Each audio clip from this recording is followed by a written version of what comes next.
Պարոն Չալաբյան, ցեղասպանությունից 110 տարի անց ինչպես եք դուք այսօր գնահատում հայոց ցեղասպանության ճանաչման հարցը։ Ես կարծում եմ, որ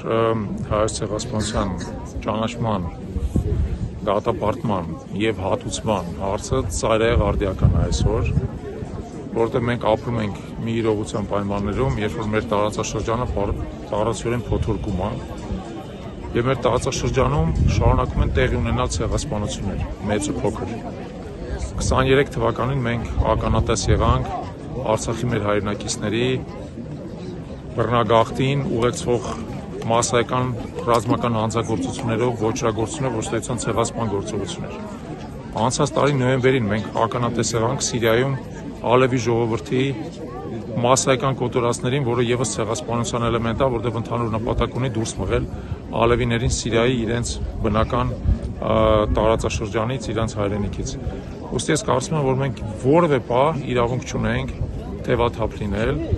մտածել նրա մասին, որ ցեղասպանությունը ընդամենը 110-ամյա պատմություն է, ոչ նա շարունակվում է տարբեր դրսևորումները, որովհետև ցեղասպանության ակունքը հիմնական պատճառը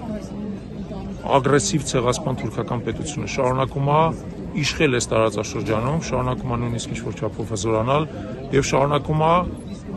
տարբեր ձևերով պրոյեկտել, ծավալել իր ցեղասպան գործողությունները։ Ուստի այս այն ժամանակն է, երբ մենք առավել զգոն պետք է լինենք եւ շարունակենք պայքարը ոչ միայն ցեղասպանության ճանաչման, այլև նոր ցեղասպանությունների կրկնությունը կանխելու համար։ Իսկ հատուցումը ինչպես պետք է լինի։ Հատուցումը կլինի այն ժամանակ, երբ որ ցեղասպանությունը կդատապարտվի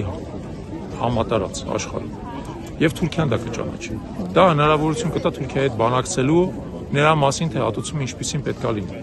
Այս բանը դա շատ դժվար է ասել, բայց ավելի կարևոր է հետեւյալը, որ ինքը հատուցումը պետք է լինի անխուսափելի։ Թե ինչ ձևով նա կլինի, այս բանը չասենք։ Դա շատ բարդ հարց է, հասկանալի է, որովհետեւ այն ամեն ինչ որ խլվել է մեզանից,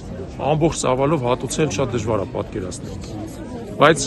որ գաղափարապես մենք պետք է համոզված լինենք նրանով, որ հատուցումը անհրաժեշտություն է եւ հասնենք դրան կասկած չկա։